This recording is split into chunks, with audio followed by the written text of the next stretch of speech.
In World War II, battles were not won only with infantry or artillery. Steel, fire, and courage determined supremacy. Tanks were both shield and sword on every front.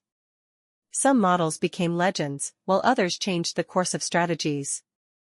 Today, we explore the 10 most powerful tanks of World War II, from the iconic American Sherman to the German Tiger, striking fear on every battlefield. Number 10. Sherman Tank. The M4 Sherman was the backbone of the Allied armored forces during World War II. Introduced in 1942, it became one of the most widely used tanks of the entire war, with more than 50,000 units produced. What made the Sherman truly powerful was not just its design, but its reliability, mobility, and the sheer numbers in which it appeared on the battlefield. The Sherman was powered by a strong and dependable engine that allowed it to travel long distances with fewer mechanical failures than most Axis tanks. It was fast, easy to repair, and simple to mass-produce. This meant the Allies could field huge numbers of Shermans across every major front, from North Africa and Italy to France, Germany, and the Pacific. Armed originally with a 75mm cannon, the Sherman was effective against infantry, fortifications, and early war armored vehicles. Later versions were upgraded to a 76mm gun to help it stand a better chance against heavy German tanks like the Panzer IV, Panther, and the feared Tiger. Although the Sherman's armor was thinner than its German opponents, its design emphasized mobility and teamwork rather than heavy armor and firepower. On the battlefield, Sherman crews worked together using speed, communication, and superior numbers. A single Sherman could not match a Tiger in a one-on-one duel, but 5 Shermans working as a unit could outmaneuver, flank, and overwhelm even the heaviest German armor. This tactical advantage, combined with air support and coordinated infantry, turned the Sherman into a deadly and effective. Number 9. T-26. The T-26 was one of the most important Soviet light tanks of the early 20th century and played a major role during the first half of World War II. Developed in the early 1930s and based on the British Vickers 6-ton design, the T-26 quickly became the Red Army's most widely produced tank before the German invasion. More than 10,000 units were built, making it one of the most numerous tanks of its era. Although it was a light tank, the T-26 was designed primarily for supporting infantry and attacking fortified positions. It was armed with a 45mm cannon, which was surprisingly powerful for its time and capable of penetrating most early war German and Japanese armor. This firepower made the T-26 a dangerous opponent in the early stages of the conflict. However, the T-26 suffered from several weaknesses. Its armor was thin, offering minimal protection against anti-tank guns and heavy machine guns. Its engine was also relatively weak, giving it a modest top speed and limiting its mobility on the battlefield. These issues became especially critical in 1941 when the Germans launched Operation Barbarossa. The T-26 was outclassed by newer German tanks like the Panzer III and Panzer IV, both of which had better armor, mobility, and reliability. Despite these shortcomings, the T-26 fought bravely in some of the most intense battles of the Eastern Front.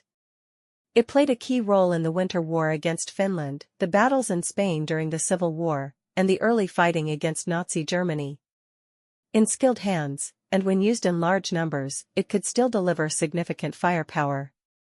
By the mid-war period, the T-26 was largely obsolete, but it remained in service because of the huge quantities already built. Many were destroyed in the first year of the German invasion, while others were used for training or converted into support vehicles. In the end, the T-26 became a symbol of the early Soviet armored forces, a tank that helped shape the Red Army's tactics and provided essential experience that led to the development of more advanced tanks like the legendary T-34. Number 8. Panzer III. The Panzer III was one of the backbone medium tanks of Germany during the early years of World War II. Officially designated SD KFZ-141, it was developed in the mid-1930s and entered service around 1939. Over its production run, 1939 to 1943, around 5,774 vehicles were built. The role of Panzer III was to engage enemy armored vehicles and support infantry, a core component of Germany's armored forces. Early versions were equipped with a 3.7 cm KWK-36 anti-tank gun, while later versions were upgraded with a 5 cm KWK-38, and later KWK-39, cannon to improve effectiveness against better armored opponents. Technically, the tank weighed about 23 tons, carried a crew of 5, commander, gunner, loader, driver, radio operator, and was powered by a Maybach HL-120 engine producing roughly 300 horsepower. On road, it could reach 40 km/h, with an operational range of around 165 kilometers under good conditions. The armor varied across versions, from early thin armored variants to later ones with up to 30-50 mm armor, depending on the model. On the battlefield, the Panzer III was valued for its balance, reasonable firepower, decent mobility, and adaptability. In the early campaigns, Poland 1939, France 1940, early operations against the Soviet Union, it was one of the main threats to Allied and Soviet armor. With the advent of heavier tanks like the Soviet T-34 and KV-1, and improved anti-tank guns, Panzer III gradually became less competitive in terms of armor and firepower. Despite its limitations, Panzer III laid the foundation for German armored doctrine, coordination, combined arms, and mass deployment. Its production volume and widespread use made it a key part of Germany's blitzkrieg strategy in the early war years. In sum, Panzer III was neither the heaviest nor the most powerful tank of World War II, but it was versatile, widespread, and essential in setting the stage for armored warfare. In its time, it was a symbol of German mechanized. Number 7 Panzer IV, Germany. The Panzer IV was one of the most important and versatile tanks fielded by Germany during the entirety of World War II. Known by its ordnance designation SD-KFZ 161, the Panzer IV was originally conceived in the late 1930s as an infantry support medium tank. From the first production models in 1937, the tank was designed around a 75 mm short-barreled main gun, the 7.5 cm KWK-37L/24, optimized not for anti-tank duels but for high explosive and smoke rounds, ideal for soft targets, fortifications, and infantry positions. It carried also two 7.92 mm MG-34 machine guns as secondary armament. Physically, early Panzer IVs weighed roughly 23 to 25 tons, measured about 5.9 to 6.6 meters in length, hull only, with width around 2.8 to 2.9 meters and height near 2.6 to 2.7 meters. Crew consisted of 5 men, commander, gunner, loader, driver, and radio operator/hull MG gunner. As the war progressed and the Germans encountered more heavily armored enemy tanks, especially on the Eastern Front, the Panzer IV underwent a significant evolution. Its chassis and turret ring allowed for mounting longer, high-velocity 75 mm guns, KWK-40 variants, improving its ability to tackle enemy armor, while armor was increased and variants such as OSF, F, G, and H introduced side skirts, Scherzen, to protect against anti-tank rifles and shaped charges. Because of its adaptability, the Panzer IV remained in continuous production for the whole duration of World War II, a distinction no other German tank model held, with approximately 8,500 units of all variants built. This made it the workhorse of German armored divisions, seeing service on every major front, from Poland and France at the start of the war, to North Africa, the Soviet Union, and Western Europe until 1945. Number 6, KV-1, Soviet Union. The KV-1 was a heavy tank developed by the Soviet Union in the late 1930s and was one of the most formidable armored vehicles at the start of World War II. It is named after Kliment Voroshilov, a prominent Soviet military commander and politician. Designed primarily for breakthrough operations, the KV-1 was intended to lead assaults against fortified positions while withstanding heavy enemy fire.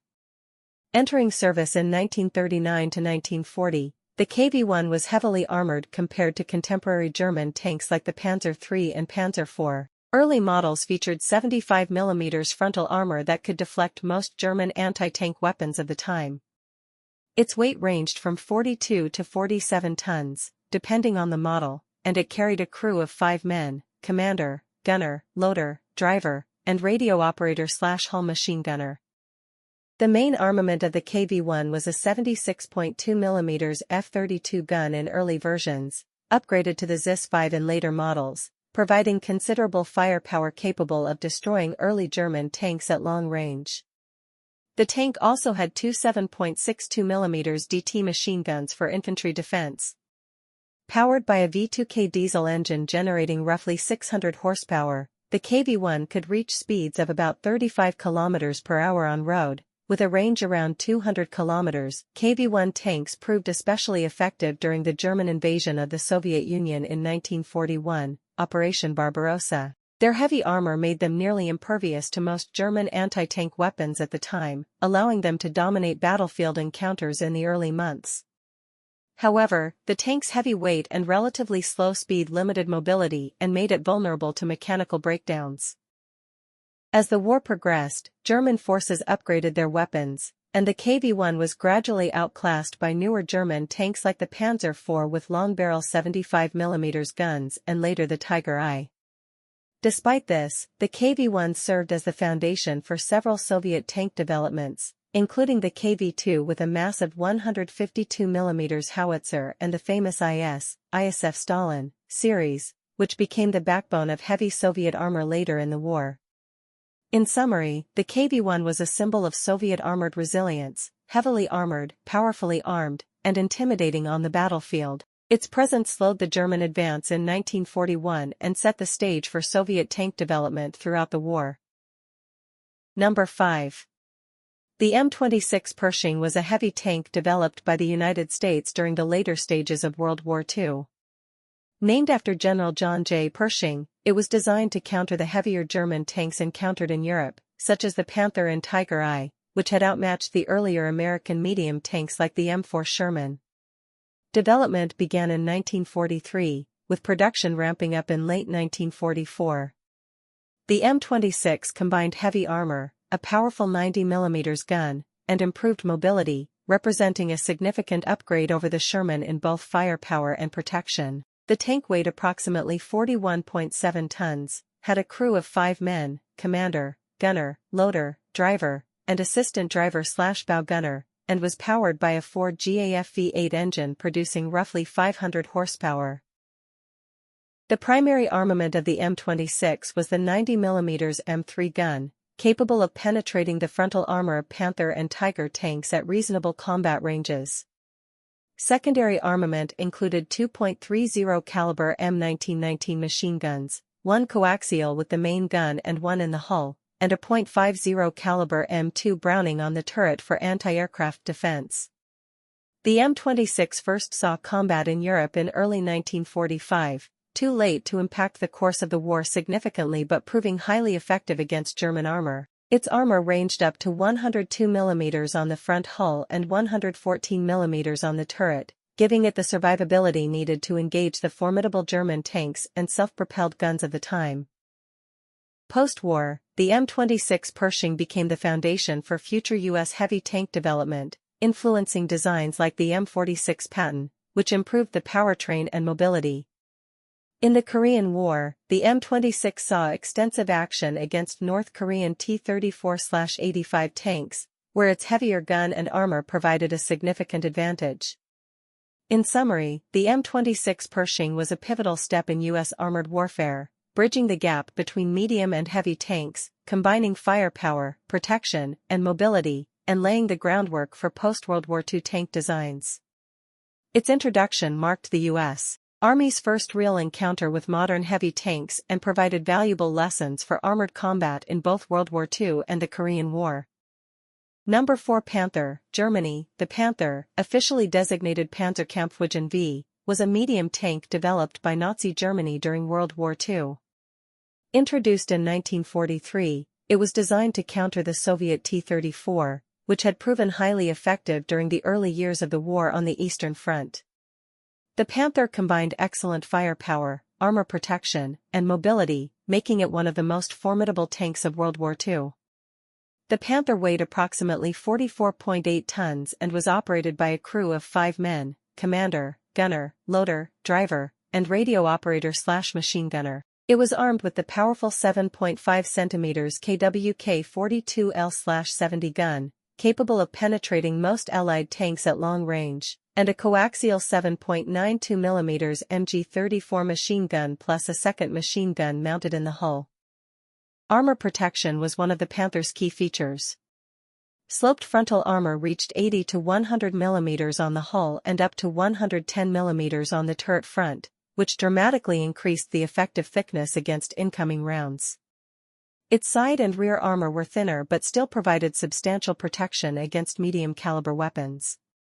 The tank was powered by a V12 Maybach HL230P30 petrol engine, generating roughly 700 horsepower, giving it a top road speed of 46 km per hour and excellent cross-country mobility for its weight. The Panther saw action in nearly all major theaters from 1943 onward, including the Battle of Kursk, where it first proved its effectiveness against Soviet armor.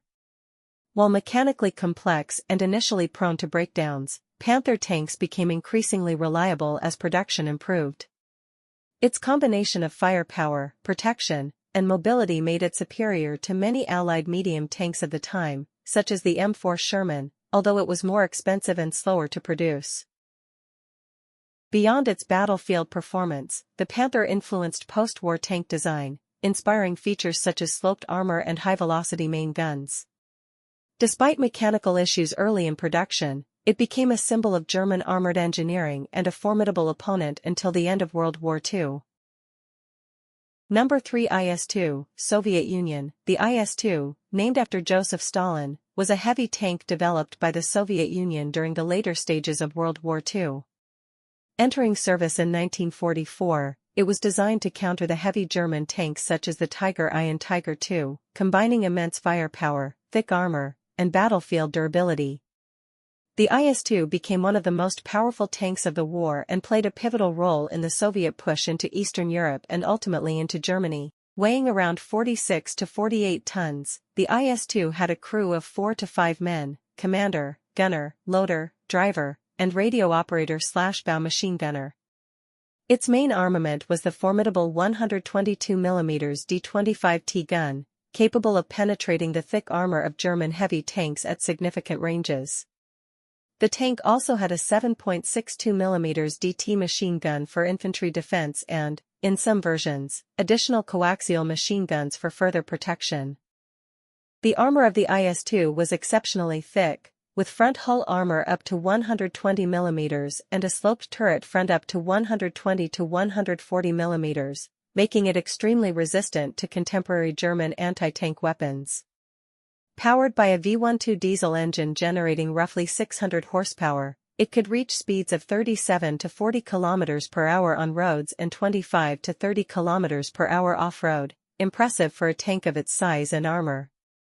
The IS-2 saw its first combat during the 1944 to 1945 Soviet offensives, including the Battle of Berlin. Its 122 mm gun was devastating against German fortifications, bunkers, and tanks alike, and its heavy armor allowed it to withstand hits that would destroy medium tanks. While its large gun had a relatively slow rate of fire, its destructive power made it ideal for breakthrough operations and assaults on fortified positions. After World War II, the IS-2 continued to serve in the Soviet Army and Allied nations, influencing the development of future heavy tanks and forming the basis for the IS-3, which would incorporate improved armor and a more modern turret design. The IS-2 remains a symbol of Soviet armored strength and a key example of heavy tank design in the mid-20th century. In summary, the IS-2 was a behemoth on the battlefield, combining thick armor, powerful armament, and resilience, capable of dominating engagements against the heaviest German tanks and fortifications. Its legacy influenced the post-war development of heavy and main battle tanks for decades to come. Number 2, T-34, Soviet Union. The T-34 is widely regarded as one of the most influential and effective tanks of World War II.